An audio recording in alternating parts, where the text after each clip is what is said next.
Hey everybody, it's Debbie Sardone. If you're listening on the replay, I hope you will swipe your phone left to right. If you haven't already followed me and you just happened upon this broadcast, please follow me. And also, even if you're listening on the replay, you can share my broadcast with your social media. Thanks, Alexander Hector, for joining me. And who else? Thanks for the hearts. I appreciate that. I am Debbie Sardone, and you can find me at debbiesardone.com, era09more. Thank you so much for joining me. Papik, Miracle Glass Company, good to have you. Omar's 20, thanks so much for joining me. And I'm at Debbie's, Tidy Tightwads. I just talked to you. My throat's sore. So good to have you. K Bart, good to have you. Omar, hello. If you would like to follow me, if you just happen on my broadcast, the Movin Man, good to have you. Make sure you follow me, and please share this broadcast if you think someone else would be helped. Miss Be Clean, good to have you. So glad you're on the broadcast today. Broadcasting outside, so hopefully it's not too noisy. I have airplanes flying overhead, and I'm going to talk about a very important topic today. Vicky, good to have you. Robert Horton, good to have you. Thanks for joining my broadcast. You guys fill up the room and tap the screen and give me some hearts, and please share the broadcast. Type 1 guy, good to have you. I'm going to talk about a very important topic, and it really doesn't matter what business you're in. In case you're curious what business I'm in, I own several businesses. One of them is a consulting business, and I train cleaning business owners all around the world on how to grow and improve their residential cleaning business. And I'm able to do that because I have one of the largest independent residential cleaning businesses in the country. Hello from Denton, good to have you. Kathy Beeson, good to have you. I have one of the largest residential cleaning businesses in the country, and I've been an absentee owner at that business for many, many years. And so I have created a business that runs without me. I have phenomenal staff. And it does take skills that I train people in to have a business that can run and thrive and even grow when you're not actively involved in the day-to-day activities. So if you aren't familiar with me, visit debbiesardone.com/free tips, and you can sign up for my free tips, and make sure you follow me, and please do share this broadcast.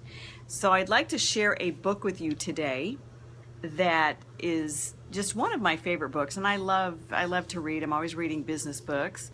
And this one is called Profits Aren't Everything, They're the Only Thing. Welcome from Scotland. Good to have you. Profits aren't everything, they're the only thing. Now, obviously, depending on your personal philosophy of life, obviously there are some things that are more important than profits, but I like the emphasis that he puts on profits because most business owners don't put the emphasis on profits. Quite honestly, most business owners tend to focus all their time and energy on quality, on delivering the quality of their service or their product. They focus their time and energy on their branding, their image, looking the best, being the best. Cleaning Patrol, good to have you. They focus so much time and energy that oftentimes business owners think, well, profits will take care of themselves if I have the best quality in town, if I do the best job, if I have the best image, the best branding, the best marketing, if I do a really good job at what I do, then my profits will be a natural result. But that's not the case. Hello, Lutha, good to have you. I don't know if I said that right. But profits won't take care of themselves, and profits cannot just be assumed. In fact, sometimes profits are the hardest thing to realize in a business.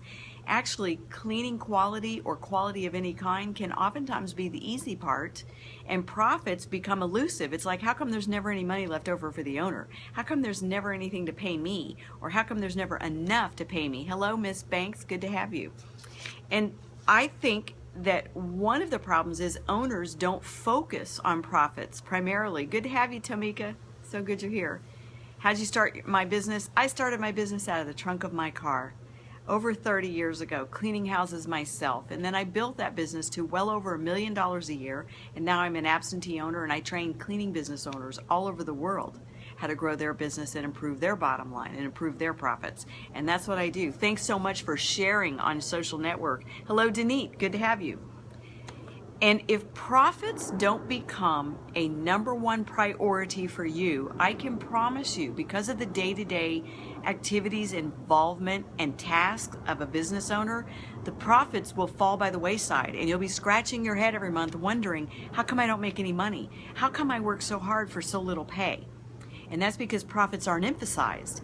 Profits didn't come first. You didn't say, here's the profit I'm looking for, and build your overhead and build your cost of goods sold and build your strategy and build your branding and building everything around making sure you got profit. You save that for last, thinking if I do everything else right, it'll just be a natural result, and it isn't. It is not a natural result. So I wrote down a few things that I think will help you, some tangible things that I believe will help you when it comes to profits. Thank you. I'm glad you agree with that point. First of all, if you're as a college student starting out, that's great to hear. It is fabulous to hear because your destiny is in your hands. And that's the best news of all. When you own a business, your destiny, your profit potential, your capital potential is only limited by you. It isn't limited by anybody else. When you're the owner, when you're the entrepreneur, you know what? We get in our own way. That's why we don't succeed. That's why we don't make a profit. That's why we don't grow. We're stuck in our own way. Sometimes you have to hire a business consultant to help you get out of the way and grow your business and fix some things that are off. So the #1 reason is I think business owners are not focused on profit. They feel like profit's a dirty word. They feel like, well, profit should just be a natural result of doing a great thing. No, it's not a dirty word. It's the only word. Otherwise, you have a hobby. And why work so hard for a hobby, especially if it's not a fun hobby? So here's some things that I do believe will help you. And if you get these right in your business, you'll be well on your way to greater profitability. First of all, you have got to know the numbers in your business. You have to understand the numbers. And I don't care what industry you're in, every industry has a set of its own KPIs or key performance indicators or matrix, whatever you want to call it. Every business, every industry has its own set of numbers. I know the numbers of a maid service. I know what they should be. No matter how you operate your business, I know what they should be, and I can help you with that. It would take several hours to go over all the numbers and all the deep down details, but the #1 principle here is you need to know your numbers. For instance, I was talking to some business owners this week in my consulting business, and they could not tell me exactly how many recurring customers they have. They didn't know the answer to that question. Recurring customers are your bread and butter of your business. You know, there's no guarantee of a new customer tomorrow, but there is a guarantee of the customer that's on our schedule every week or every 2 weeks. I mean, within reason, anybody can cancel, but for the most part, you have a commitment of a guaranteed regular repeat sale. You should always know how many regular repeat customers you have. You should know every single month. I mean, it's one thing to be off by a number or two, like, you know, if you have 160 or somewhere between 160 and 165, that's fine. But not to know that you have over 100. If that's your answer is I think I have around 100, then we dig down and we discover you have 160 customers, or you have 90 customers and you thought you had 135. And so you have to know those numbers. How many recurring customers do you have? And you need to define what a recurring customer is. You need to know in your own head and use the proper vocabulary. What is a recurring customer? It's anybody with an open schedule. Anybody who has given you maybe the key to their home and has said, I want to be on your schedule every 2 weeks, or I want to be on your schedule every 4 weeks, or I want to be on your schedule every week. That is a recurring customer. A recurring customer is not someone who uses you 1 or 2 times a year or once a year or whatever. That's just an initial clean. That's all they are. So how many recurring customers do you have? The second number you need to know every single month is how many initial cleans do you do a month, and keep that number separate. I don't want to hear that you did 200 jobs this month. Well, how many customers does that represent? And how many recurring customers does that represent? And how many new clients does that represent? People that are not on your recurring schedule. And if you don't know those numbers separately, then you really won't know if 10% of your business every month comes from new business, or 20% comes from new business, or 2% of your revenue every month comes from new business. You have to track those numbers separately. The first and most important number is how many recurring customers do I have. The second number to track is how many initial cleans do I do every month. And let's define initial cleans. Just like I said, let's define a recurring customer. Vocabulary is so important in business. You have to get very clear on everything in your business, and you have to be clear with vocabulary, and you need to use the same terminology every day with everyone in your office. You can't have one person calling somebody a recurring customer, another person calling them a repeat customer, and another person just calling them a regular customer. Everybody talks the same way, everybody uses the same vocabulary. So, what is an initial clean? Well, I don't like to say to my clients when I'm working with them, and oftentimes they say to me, I did 10 first-time cleans this month. Keep first-time clean income separate. Yes, keep it separate. Now it's all on the same P&L, but at least know if I generated $100,000 in revenue this month, at least you should know, but $85,000 of that revenue came from my recurring customers, and $15,000 or 80, 90, 10, whatever, $15,000 came from new business. You can track this on paper, you can track it on a spreadsheet, you can have a software, I don't care how you track it, but make it so easy that you won't be tempted to not keep up with it. I think the biggest mistake business owners make is they get so software heavy, they want to be so tech savvy and so paperless that they make things complicated, that they're like, oh, I don't have time to go find that file and open it and pop in data. They make it too hard for themselves. If you're making it hard for yourself, then create a little form that you keep on your desk and that you fill out every single day or every single week, and fill it out. When I started my business over 30 years ago, I created a little form, and back then I didn't have a computer. That's how long ago I started. We didn't have the internet when I started my business, and there was no such thing as a spreadsheet. I mean, there was Lotus that was beginning to emerge back then, but I had a little piece of paper that I had typed up and ran copies off of, and I would track every single month how many customers I had, how many were recurring, how much revenue I brought in, and how much revenue was separated by regular clients, repeat clients, recurring clients, and how much revenue was coming from new clients. And I knew, and I tracked those numbers every single month for 30 years, and I've never stopped tracking those numbers. And trends emerge, all kinds of things become apparent when you know your numbers in your own business. It's absolutely vital. And so track the number of initial cleans. Now, let me go back to defining initial clean. Yeah, no computer. I swear I think the days were easier without computers. I really do. I think computers have ended up wasting more of our time than it has saved us. But that's another rant for another day. I do love Periscope, that. But let's talk a little bit about vocabulary. I define initial cleans because I don't like to say one-time cleans, because you really don't know who's a one-time clean and who isn't. You only know what people tell you. You only know what they promise you. You don't know the actual outcome of a job until it happens. You don't. And so it's kind of false to call all of your new clients one-time cleans. They're initial cleans. And you can't even say new clients, because maybe they did use you last year. So are they a new client or not? Well, they're not completely new, right? I'm glad you like the title. Thank you so much for joining.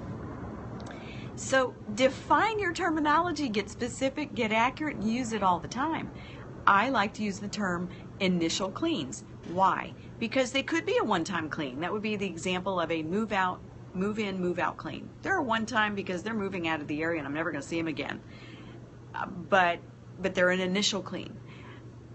But not everybody's a one-time cleaning. Somebody might say, well, I want a one-time cleaning because I'm going to have a party and I'm not looking for regular service. But you know what? She might change her mind after you clean for her and she sees how wonderful the job is and what a treat it was to come home to a clean house. I'm swatting bugs here. What a treat it was to come home to a clean house. So you really can't classify her as a one-time cleaning just because she said she was. You might do such a phenomenal job that she talks her spouse into, hey, let's hire this company. I want to experience this wonderful feeling of walking into a clean house every single week from now on. Ugh, I'm swatting mosquitoes. They love me. And it's probably not because I'm sweet. But you don't know if they're a one-time cleaning until they really are a one-time cleaning. Somebody who tells you I'm a one-time cleaning could literally sign up after the initial clean and say, that was awesome, sign me up, and now they are a recurring customer. But before they became a recurring customer, they were an initial clean. So use terminology that fits and that makes sense, that's accurate all the time. I probably do have perfume on, but I draw these mosquitoes no matter what. They just love me. When nobody else is being eaten alive, I'm being eaten alive.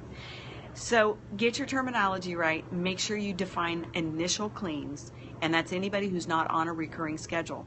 And the reason why I say that is some people might use you 2 or 3 times a year. So they're not a one-time clean, they're not technically a new customer, but they are initial clean because it's going to be a bigger, harder job. If you get to only clean them every 4 or 5 months, it's still going to be pretty dirty and you're going to charge extra and stay longer. So terminology is very important. Track your recurring cleans. Track your new cleans, the revenue from it, and that way you'll know what percentage you're doing every single month. Here's a big one.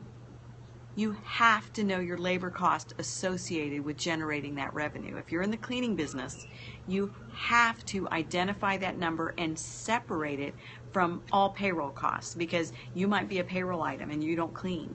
You might have an administrative assistant that works in the office answering phones and filing paper, and she doesn't clean. Her wages don't belong mixed in with the cleaning labor because her wages didn't generate a job. And so that's what we call cost of goods sold. That's what they call it on a QuickBooks P&L. And you need to always know what your cost of goods sold is. Sorry about the bugs. You need to know what your cost of goods sold is. It's the most important number in your business, especially if you have a service business that's labor driven. What is your cost of goods sold? That is the wages that you had to pay in order to generate those dollars in that job. So for instance, if I pay my worker $10 an hour and I generated $120 off of this one client and she took 4 hours to clean that house, then my cost of goods sold before payroll taxes would be $40. So for every $120 house that I clean, I'm going to generate $40 in payroll expense.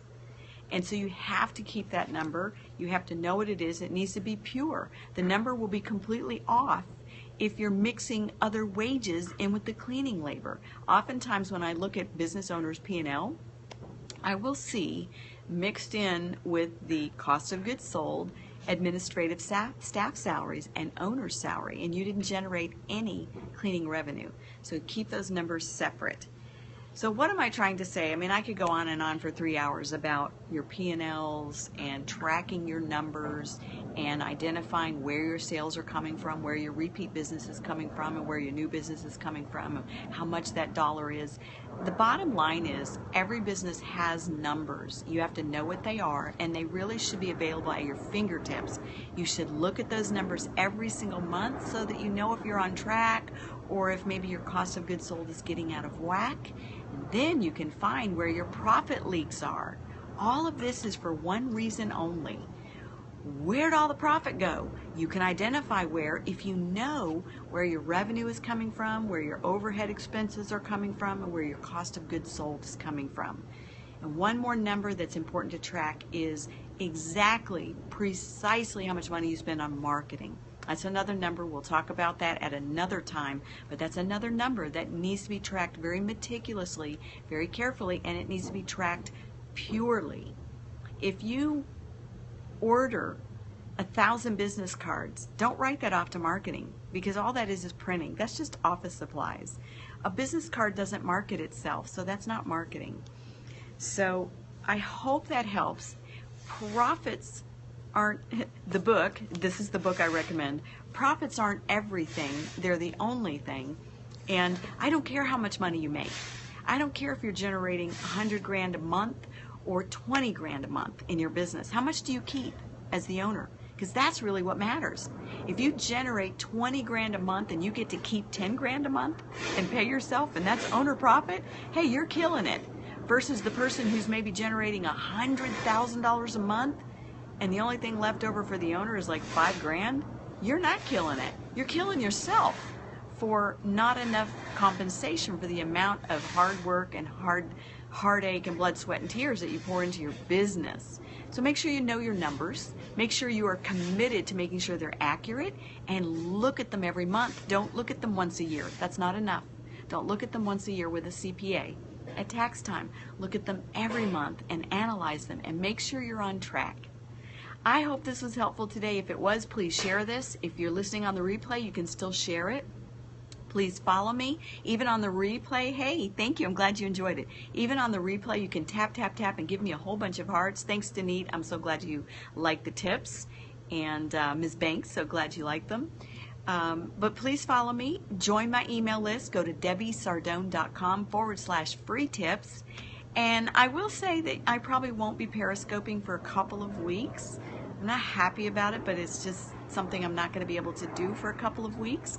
But as soon as I'm able, I will be back on Periscope giving you some tips. I'll still be doing my consulting by phone. And if you do need help with your business, I have a consulting inquiry on my website. Just simply go to DebbieSardone.com and find the consulting tab and fill out a tab, and we'll talk by phone. But I won't be able to do some periscopes for just a little bit. So thank you for your kind words. I appreciate you saying it, that I'm awesome. That makes me feel good. And we'll be in touch soon. Thanks, everybody. Love doing the scopes. We'll see you soon.